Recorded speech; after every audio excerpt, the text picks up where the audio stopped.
다 같이 기도드리겠습니다. 좋으신 하나님, 이 좋은 날 주님의 날을 맞이하여 주의 성도들이 함께 모여 예배드릴 수 있음에 감사드립니다. 변이에 변이를 더하는 코로나19의 상황 속에서 이렇게 서로의 얼굴을 마주하며 예배드릴 수 있음에 또한 감사드립니다. 나는 하나님을 예배하는 예배자입니다. 내가 서 있는 곳 어디서나 하나님을 예배합니다. 내 영혼 거룩한 은혜를 향하여, 내 마음 완전한 하나님 향하여 이곳에서 바로 이 시간 하나님을 예배합니다.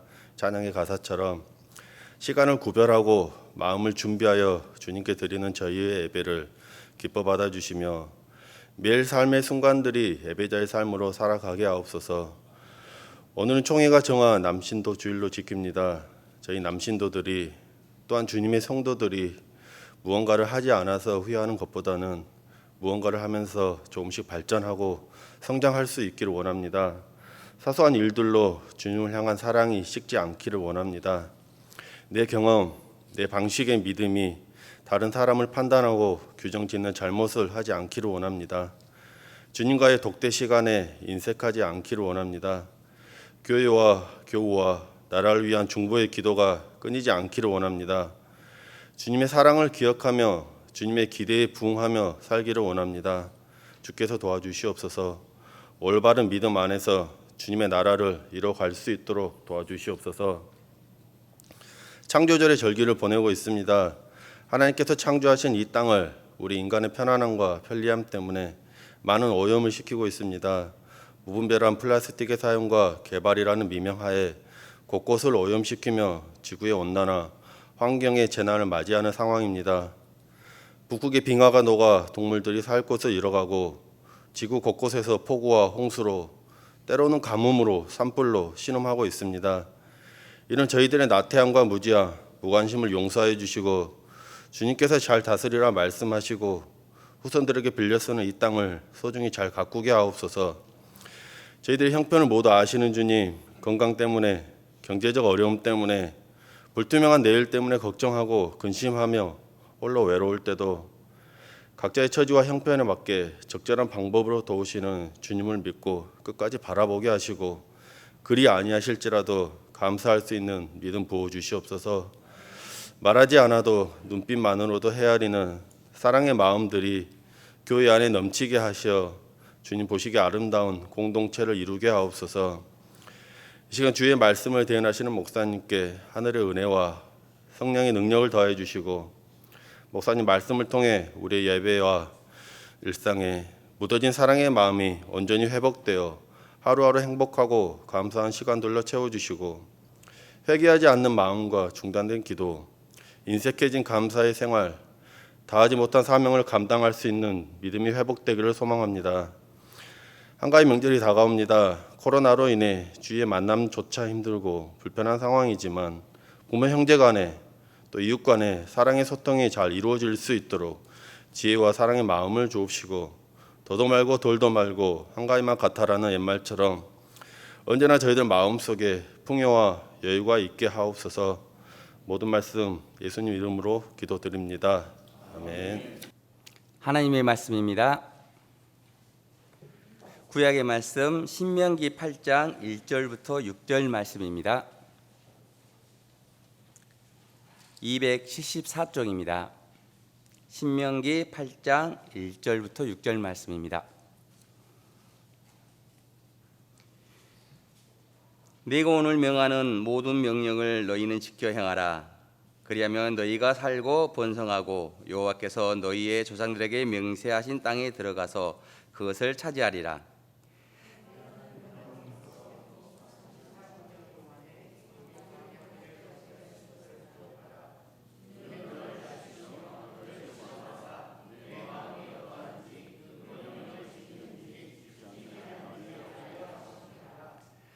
너를 낮추시며 너를 줄이게 하시며 또 너도 알지 못하며 내 조상들도 알지 못하던 만나를 내게 먹이신 것은 사람이 떡으로만 사는 것이 아니요 여호와의 입에서 나오는 모든 말씀으로 사는 줄을 내가 알게 하려 하심이라.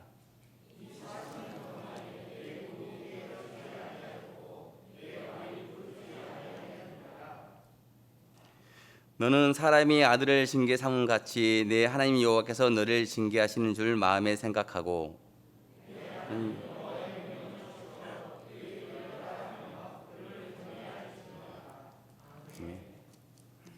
신약의 말씀입니다. 마태복음 7장 24절부터 29절 말씀입니다. 마태복음 7장 24절에서 29절 말씀입니다. 11쪽입니다. 그러므로 누구든지 나의 이 말을 듣고 행하는 자는 그 집을 방석 위에 지은 지혜로운 사람 같으니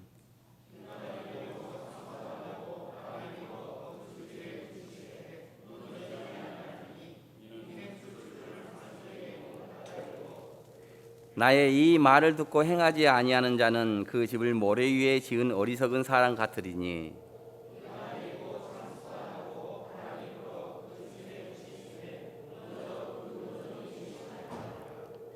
예수께서 이 말씀을 마치심에 무리들이 그의 가르침에 놀라니 이는 그 가르치는 것이 권위 있는 자와 같고 그들이 서기관들과 같지 아니함일러라.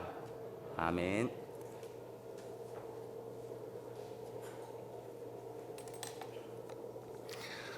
이 시간에는 남신도의 중창단이 나오셔서 찬양이 있겠습니다.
추석 명절에 교회 나오신 모든 교우들께 감사드립니다. 옆사람 인사하십시다. 잘 나오셨습니다. 반갑습니다. 추석 인사를 하십시오. 주님의 평화가 여러분에게 표와 함께 하겠습니다. 복음과 함께 고난을 받으라. 복음과 함께 고난을 받으라. 여러 사정 때문에 교회에 나오시 못하시고 영상 예배에 참여하는 모든 우리 교우들께도 주님의 축복과 은혜를 빕니다. 오늘은 남신도회 주일로 우리 교단에서 지킵니다. 남신도의 주일이 9월 셋째 주일인데 작년에는 남신도 주일을 이 시간에 지키지 못하고 한 달 연기해서 10월 셋째 주일에 지켰습니다. 9월 이 셋째 주일까지 예배를 드리지 못했습니다. 온라인 영상 예배로 비내변 예배로 드렸던 기억이 있습니다. 이렇게 1, 2분 나누어서라도 예배를 드릴 수 있어서 참 감사합니다.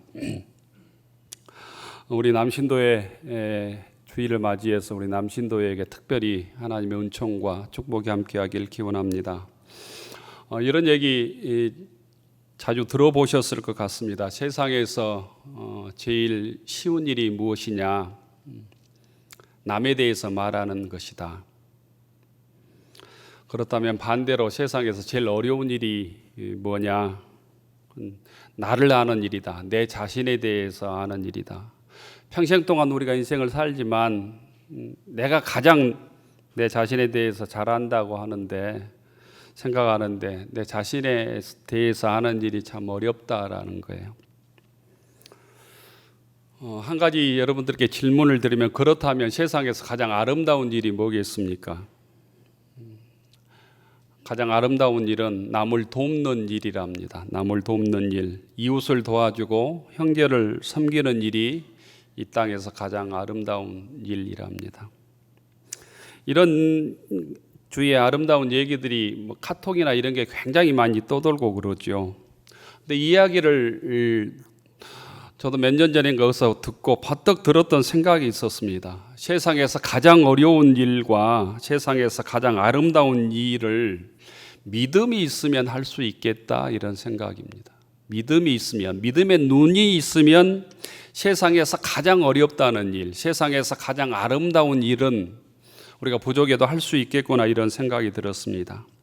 예수님을 믿고 은혜 받으면 과거에 우리가 얼마나 형편없었던 존재인지를 알게 됩니다. 또한 예수님의 사랑을 통해서 반대로 내가 얼마나 귀한 존재가 된지도 알게 됩니다. 예수님의 말씀을 듣고 성경을 보면 내 자신을 알게 된다는 거예요. 평생 동안 살아도 내 자신을 모르고 사는데 주님을 똑바로 믿으면, 주의 사랑에 의지하면 내가 얼마나 부패한 존재인지, 또 반대로 주님의 사랑을 통해서 얼마나 귀한 존재인가를 알게 된다는 거예요. 또한 구원받고 나면, 하나님의 자녀가 되면 그냥 있지 않고 세상에서 가장 아름답다고 하는 일에 동참하게 됩니다. 이웃에 대해서 사랑의 손길을 내밀게 되어 있다는 거예요. 교회를 섬기고 형제를 섬기고 약한 공동체를 섬기는 일이 기쁨이 됩니다. 그래서 가장 아름다운 일에 내가 쓰임받게 되는 거예요. 바라기는 우리 남신도의 모든 회원들이 자기 자신을 알고 남을 돕는 일에 귀하게 쓰임받기를 축원합니다. 교우 여러분, 세상 사람들이 가장 쉽게 생각하는 남에 대해서 말하는 것을 금하고 세상 사람들이 가장 어려워하는 일인 자신을 아는 일을 주님을 통해서 알게 되고 세상에서 가장 아름다운 일인 남을 도와주고 이웃을 섬기는 일을 실천하는 무진교회 모든 교우들이 되기를 축원합니다. 명절을 맞이해서 이런 마음 가지고 명절을 맞이하면 명절에 시험들 일이 조금은 줄어들겠다 이런 생각을 했습니다. 특히 내일 모레가 명절인데 명절에 보이지 않는 저기 아프리카 사람에게 잘하려고 하지 마시고 가족들에게 정말 잘하셨으면 좋을 것 같아요. 남자 교우들께서는 아내들을 정말 좀 잘 배려하면 좋겠습니다. 여자 교우들은 남편을 좀 잘 존중하면 좋겠습니다. 남편의 제일 큰 시험은 예수 잘 믿는 사람의, 잘 믿는 아내 집사님의 말 한마디, 상처받는 말 한마디 때문에 제일 큰 상처가 있을 거예요. 남신들 그렇죠? 안 그래요? 아멘을 해야 뭐지지. 자, 아르사시온지. 자녀들이라면 부모를 좀 존귀하게 여기시면 좋겠습니다. 부모의 말씀을 경청하고 마음에 새겨드리면 좋을 것 같아요. 세대 차이는 나지만 그냥 세상 말로 꼰대라는 생각을 조금 버리고 부모님이 왜 이 얘기를 나에게 할까 조금 생각해 보셔야 돼요. 인터벌을 가지고 좀 생각해 보셔야, 신앙인들은 즉자적인 행동이 아니라 어떤 말씀이 들리면 목사님께서 이 말씀을 왜 나에게 하셨을까 생각해 보셔야 된다는 거예요. 그리고 마지막으로 정말 서로를 좀 귀하게 여기시면, 서로를 예수님 대하듯 하시면 이 명절이 복되고 은혜와 평화가 넘칠 줄로 믿습니다. 이런 추석 명절 맞이할 수 있기를 바랍니다. 여러분들에게 무슨 사고하면 어떤 사고가 제일 많이 생각납니까? 조사해 봤더니 현대인들에게는 세월호 사고가 제일 많이 기억을 하고 있었습니다. 한 80~90%가 사고하면 세월호 사고를 기억하고 있었는데, 어떤 것들이 무너져서 사고 난 것을 생각하면 저는 94년도 10월 달에 송수대교 붕괴 사고가 많이 기억이 납니다. 갑자기 하루아침에 다리가 무너져서 32명이 사망했습니다. 그 충격이 있습니다. 그 다음에는 1년 후에 1995년도 6월 달에 삼풍백화점 사고, 또 우리가 전 국민들이 많이 기억하는 사고입니다. 이 사고로 502명이 사망했습니다. 937명이 부상했습니다. 2020년 작년에는 푸센성에서 1년밖에 지어지지 않는 호텔이 무너져서 71명이 매몰되고 10명이 사망했다고 하는 보도도 기억하고 있습니다. 올해 6월 달에 미국의 플로리다주 아파트가 무너졌죠. 12층 아파트가 무너져서 97명이 매몰로 사망을 다 했습니다. 그 중에 몇 명은 실종이 또한 되었습니다. 이렇게 끊임없이 우리가 기억하고 있는 붕괴 사고, 또 기억하지 못한 붕괴 사고 수없이 많이 일어나고 있습니다. 결국 조사해 보면 기초에 문제가 있었다. 대부분 결론은 비슷합니다. 건물에 기초에 문제가 있었다라는 거죠. 반대의 경우도 있습니다.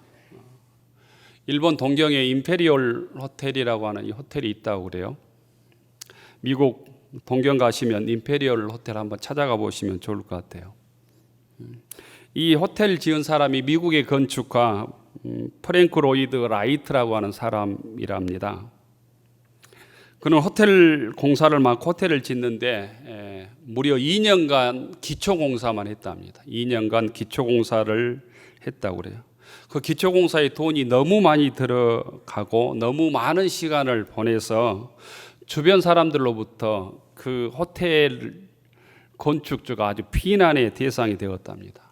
한번 호텔을 짓고 큰 건물을 지으면 주변이 얼마나 불편합니까? 그런데 너무 기초 공사만 매일 하고 있으니까 주변 사람들로부터 엄청난 비난의 손가락질을 받았다고 그래요. 기초공사 2년 건물을 지어서 4년 만에 건물을 지었답니다. 건물이 완공되었지만 몇십 년간 너무 많은데 쓸모없는 돈을 진 아주 가장 비효율적인 대표적인 건물로 그 호텔이 취급을 받았답니다. 그런데 그 호텔이 세워지고 52년이 지난 후에 동경대진이 일어났습니다. 우리는 흔히 관동대진이라고 그러죠. 1923년 9월 1일 날 관동대진이 일어났습니다. 이때 우리 조선족이 조선인이 많이 살해를 당했던 아픈 기억도 있죠. 이 대지진으로 인해서 많은 건물들이 무너졌습니다. 도로도 끊겼습니다. 모든 건물들이 거의 무너졌는데, 그런데 유일하게 이 임페리얼 호텔만이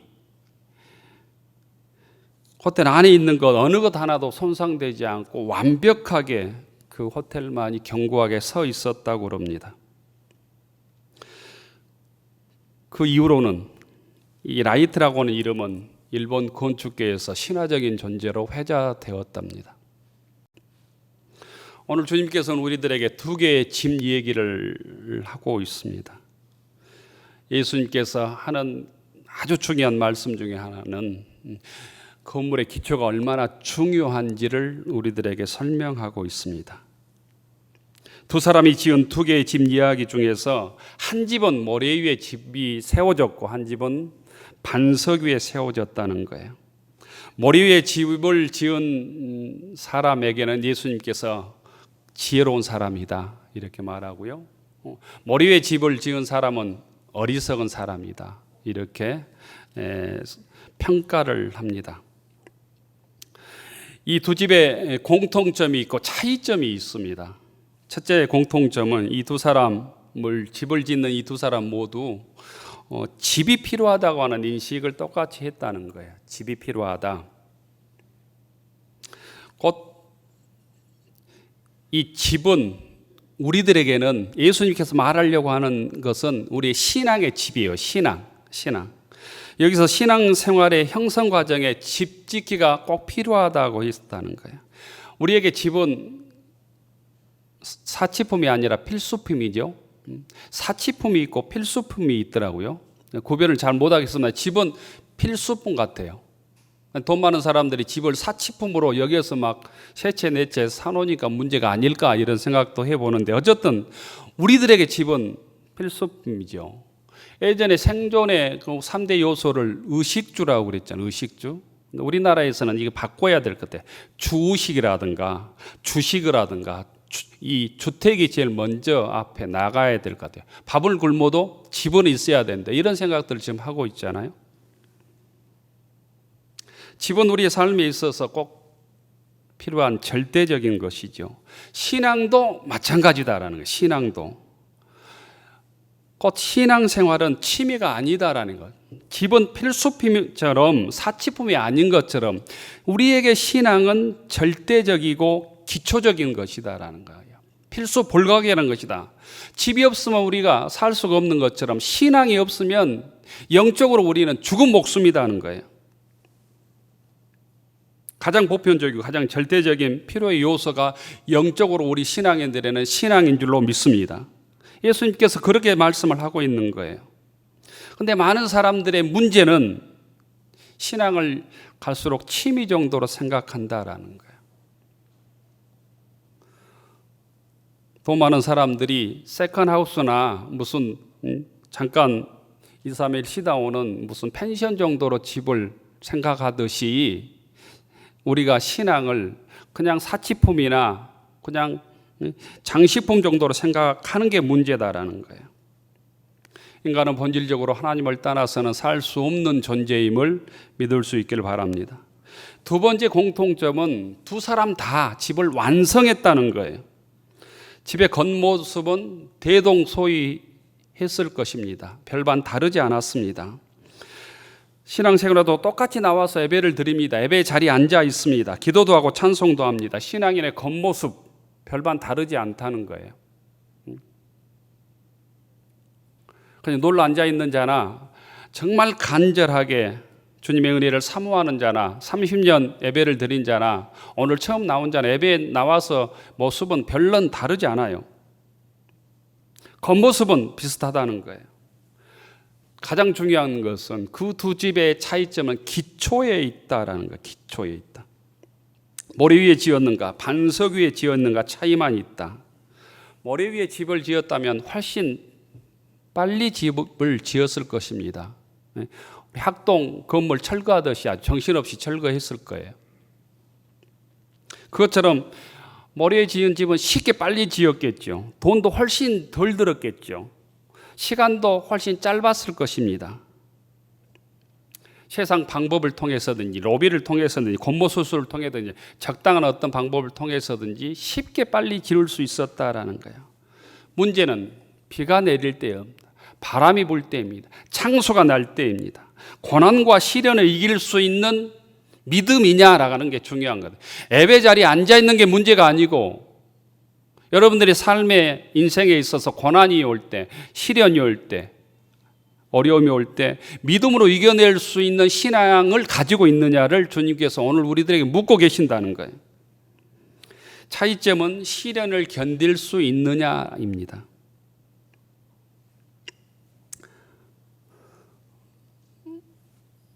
내 신앙의 테스트는 역경 앞에서 이루어집니다. 신앙의 테스트는 고난 앞에서 속에서 판가름 나지요. 어떻게 생각하면 우리가 지금 보내고 있는 코로나19는 하나님 앞에서 신앙의 테스트를 받고 있는 기간인지도 모르겠습니다. 알곡과 쭉정이를 주님께서 이 시간을 통해서 코로나를 통해서 구별하고 계신지도 모르겠어요. 진짜 신앙인과 가짜 신앙인을 구별하는 시간인지도 모르겠습니다.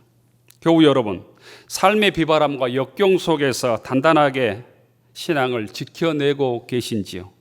인생의 비바람 속에서 흔들리지 않는 신앙을 지켜가고 계십니까? 머리 위에 세워진 집과 반석 위에 세워진 집의 본질적인 차이는 기초의 차이입니다. 신앙에 있어서도 이 기초가 중요하다라는 것. 그러면 기초란 무엇인가? 기초는 어떤 것인가? 집은 반석일 텐데 우리 신앙의 기초는 무엇인가? 오늘 24절에 나와 있습니다. 그러므로 누구든지 나의 이 말을 듣고 행하는 자는 그 집을 반석에 지은 지혜로운 사람 같으리니. 지혜로운 자는 말씀을 듣고 행할 때 곧 믿음의 기초가 반석이 된다는 거예요. 주님의 말씀을 듣고 행하는 자가 신앙의 집을 반석에 지은 지혜로운 사람이 된다는 거예요. 여기에서 강조하는 두 개의 동사가 있습니다. 듣고 행한답니다. 듣다, 행한다. 이 두 개의 동사가 가장 중요한 단어인데 주님께서 강조한 단어는 행한다라고 하는 단어입니다. 행한다. 이 본문에서 예수님은 반석에 집을 짓는 것을 나의 이 말을 듣고 행하는 자라고 말씀하고 있습니다. 말씀을 듣고 행하는 자, 실천하는 자, 말씀에 순종하는 자가 반석에 집을 짓는 지혜로운 성도다. 이 사람이 마지막 시련과 고난을 이겨내는 성도라고 말하고 있는 것입니다. 반석에 집을 짓는다는 것은 무슨 뜻일까? 이 반석대에서는 예수님께 신앙의 기초를 둔다는 뜻이고요. 두 번째는 예수님의 말씀에 신앙의 기초를 둔다는 것입니다. 주님의 말씀이 내 삶의 중심에 둔다는 거예요.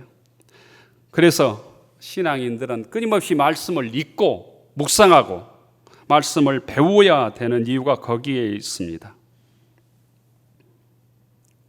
듣고 그치면 알기는 하지만 모래 위에 집을 짓는 성도가 되는 것이죠. 말씀을 실천하는 순종의 신앙만이 비가 오고 창수가 나고 바람이 불 때 어떤 고난과 시련과 역경 속에서도 무너지지 않고 서 있는 곧 승리하는 신앙이 된다는 것입니다. 우리의 신앙의 여전히 몇 날, 며칠, 몇 년 될지 모르지요. 또 우리가 언제까지 살지를 어떤 누구도 알지 못하며 살아갑니다. 우리 신앙의 여정 속에 반드시 바람이 부는 때가 있다는 거예요. 실패의 때가 있습니다. 고난의 때가 있습니다. 역경의 때가 있습니다. 비가 오고 창수가 나고 바람이 부는 때가 있다는 거예요. 이것은 심각한 세상의 유혹을 의미하기도 해요. 유혹. 곧 이 말씀은 예수님의 재림의 때 마지막 임하게 될 환난들을 신학적으로 의미하는데 그 환난이 비, 창수, 바람이에요. 비와 바람과 창수가 신앙인들에게 마지막 오는 환난들을 표현하는 상징들이다라는 거예요. 비는 단순한 비가 아닙니다. 폭우를 말합니다. 창수도 탕류로도 번역하는데 이건 이스라엘 지역에서 팔레스타인 기후에서 갑자기 내리는 비 현상을 의미하고 있습니다. 급박하게 내리는 비유. 곧 급박하게 오시는 예수님의 종말을 의미하기도 해요. 반석에 지은 집은 어떤 상황에서도 주님께서 금방 종말론적으로 오실 것을 의미하기도 하고 대환란을 의미하기도 하고 우리가 예수 믿으면서 당하는 여러 가지 어려움과 시련을 느끼기도 하는데 그 어떤 환란 속에서도 반석에 집을 짓는 지혜로운 사람처럼 주님을 붙들고 주의 말씀에 순종할 때 승리한다고 하는 말씀입니다. 교우 여러분은 반석 위에 지금 신앙의 집을 짓고 있습니까? 아니면 모래 위에 집을 짓고 계십니까? 말씀에 내 삶을 두고 있습니까? 아니면 내 생각과 내 판단에 의지해서 세상을 살아갑니까? 하나님의 말씀을 실천하는데 내 목적이 있습니까? 아니면 내 감정에 의지해서 살아가고 있습니까? 어리석은 건축자를 오늘 26절과 27절에서 이렇게 말씀합니다. 나의 이 말을 듣고 행하지 아니하는 자는 그 집을 모래 위에 지은 어리석은 사람 같으니 비가 내리고 창수가 나고 바람이 불어 부딪힘에 그 무너짐이 심하니라. 모래 위에 집을 짓는다고 하는 것은 어리석은 사람을 뜻합니다. 어리석다는 단어는 학식이 없다는 뜻이 아니라 원뜻에는 불경건한 불신앙적인 뜻을 가지고 있습니다. 불신앙적인 사람이기 때문에 자기 마음대로 자기 삶에 그냥 엔조이하는 식의 집을 짓는다. 돈 위에 집을 짓는다는 거예요. 세상 속에 그냥 모래 위에 집을 짓는다는 거예요. 히브리에서 이 단어는 구원 말씀을 무시하는 뜻을 가지고 있습니다. 경멸하는 자를 가리키는 말이기도 합니다. 결론은 그 무너짐이 심하니라 이렇게 말씀합니다. 무너짐이 심하니라. 팔레스틴 특유의 기후 현상 중에 집중호우가 내립니다. 이걸 와디라고 그러죠. 와디. 이 와디에 거센 물살이 내리면 모래에 지은 집은 산산조각이 나서 흔적 없이 사라져 버리는 것을 예수님 시대에 예수님께서 목도하고 이 얘기를 하고 있는 거예요. 말씀에 순종치 않는 사람도 심판 때에 멸망하게 될 것이라는 거예요. 말씀을 들었으나 행하기를 거부하는 자도 이렇게 될 것이라는 거예요. 결국 망하게 되는, 멸망하는 운명에 처해지게 된다는 겁니다. 우리 신앙도 마찬가지입니다. 평소에는 믿음이 좋은지 잘못되었는지 바른지 우상에 빠져 있는지 강한지 약한지 잘 모릅니다. 신앙의 진일은 창수가 나고 바람이 불고 비가 올 때 판명됩니다. 반석 위에 지은 집처럼 무진교회 성도들의 신앙이 건재하기를 축원합니다. 이 코로나19 속에서도 우리의 신앙이 더욱 단단히고 건재하기를 축원합니다. 흔들리지 않는 반석의 집 같은 신앙으로 이 여러 가지 코로나19의 터널을 믿음으로 잘 이겨내고 승리하는 저희들이 되기를 축원합니다.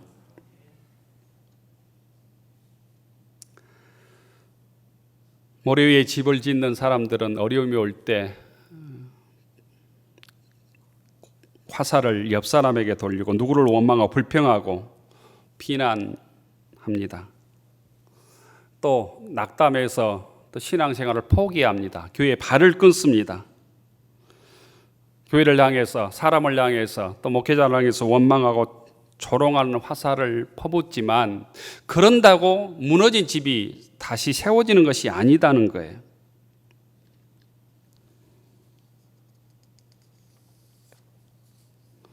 오늘 본문 말씀의 가장 중요한 요지는 말씀을 실천하라입니다. 행동하라, 실천하라, 순종하라. 행동하는 신앙, 실천하는 신앙, 순종하는 신앙만이 인생의 집에서 무너지지 않는다라는 거예요. 우리의 신앙이 왜 힘이 없는가? 왜 쉽게 쓰러지는가? 듣기만 하고 행동하지 않기 때문입니다. 알기만 하고 행동하지 않기 때문입니다. 알고 순종하지 않기 때문입니다. 왜 교회가 무능력한가? 듣기만 하고 행동하지 않는 교인들이 갈수록 많아지기 때문이에요. 실천하지 않는, 순종하지 않는 성도들이 많아지기 때문입니다. 쉽게 비판하고 평가하기는 정말 쉽습니다. 남에 대해서 말하기는 너무 쉬운 세상이잖아요. 하지만 자신에 대해서 또 가장 아름다운 일에 참여하기는 정말 힘들고 어렵습니다. 집에서 키우는 강아지를 반려견이라고 그래도 반려견, 가족이라는 의미 있잖아요. 가족에게는 이 반려견 가족에는 끔찍한 사랑을 보이는데 이 사회의 어려움에는 이 사회들 약자들에게는 이 사회의 잘못된 구조에서 우리가 손을 내밀고 있는가 반성해 보아야 합니다. 우리에게 필요한 것은 말이 아니라 지식이 아니라 실천하는 하나님 말씀을 나에게 주시는 말씀으로 받아들이고 실천하는 것입니다. 돌아가신 성공의 석자 교수인 신영복 선생님이 쓴 나무야 나무야라고 하는 책이 있는데 그 책의 한 90쪽에 보면 일반 사람들이 그리는 그림과 목수가 그리는 그림이 다르다는 얘기를 이 신영복 선생님이 얘기하고 있어요. 제가 읽어보면 이렇습니다. 나와 같이 진역살이한 한 노인, 목수 한 분이 있었습니다. 언젠가 그 노인이 내게 무엇을 설명하면서 땅바닥에 집을 그렸습니다. 그 그림에서 내가 받은 충격은 잊을 수가 없습니다.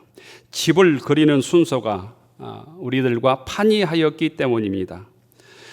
지붕부터 그리는 우리들의 순서와는 거꾸로였습니다. 먼저 주춧돌을, 그 다음 기둥, 도리, 들보, 석가래, 지붕의 순서로 그렸습니다. 그가 집을 그리는 순서는 집을 짓는 순서였습니다. 일하는 사람의 그림이었습니다. 세상에 지붕부터 지을 수 있는 집은 없습니다. 그럼에도 지붕부터 그려온 나의 무심함이 부끄러웠습니다. 나의 서가가 한꺼번에 무너지는 낭패감이었습니다. 나는 지금도 책을 읽다가 건축이라는 단어를 만나면 한동안 그 노인의 얼굴을 상기합니다. 교우 여러분, 우리 신앙의 집을 어떻게 지어가고 있습니까? 기초가 없는 반석 위에가 아니라 허공에 모래 위에 상상으로 집을 짓고 있지는 않는지 모르겠습니다. 우리 모두는 매일매일 집을 짓는 사람입니다. 우리 모두는 매일매일 신앙의 집을 지어가고 있는 사람입니다. 우리 남신도 회원들은 어떤 믿음의 집을 지어가고 계십니까? 주님께서는 반석의 집을 지은 지혜로운 사람이 되라고 우리들에게 말씀합니다. 반석은 우리에게는 주님의 말씀입니다. 반석의 집을 짓는 성도는 하늘에 계신 아버지의 뜻대로 행하는 성도입니다. 힘들어도 하나님의 약속을 신실하게 믿고 사는 성도입니다. 그리고 온유하고 사랑으로 이웃에게 주님의 복음을 나누고 사랑을 나누는 성도입니다. 세상의 욕망에 휘둘리지 않는 당당한 성도입니다. 고단한 세상이지만 묵묵히 하나님의 사랑의 손길을 이웃에게 내미는 성도가 튼튼한 반석 위에 집을 짓는 성도입니다. 세상의 약자와 연대하고 더 밝은 세상을 위해 진실하게 땀을 흘리는 성도가 반석 위에 집을 짓는 성도라고 믿습니다. 모든교회 모든 성도들이 반석 위에 집을 지은 지혜로운 사람처럼 하나님의 말씀을 한 가지라도 마음속에 새기고 실천하고 세상의 유혹에 흔들리지 않고 주님의 자녀로 당당하게 살아가는 무진 교회 교우들이 되기를 축원합니다. 그리하여 주님으로부터 세상이 아니라 주님으로부터 지혜로운 사람이라고 반석에 지은 지혜로운 사람이라고 칭찬을 받는 무진교회와 무진교회 모든 남신도 회원들이 되기를 주의 이름으로 축원합니다.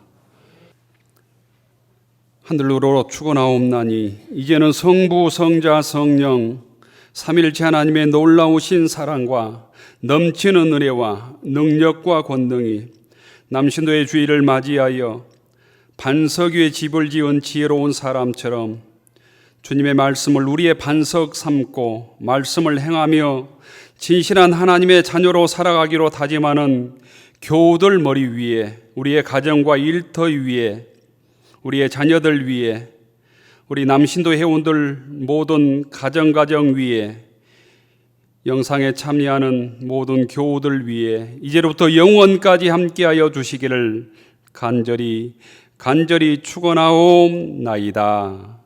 아멘.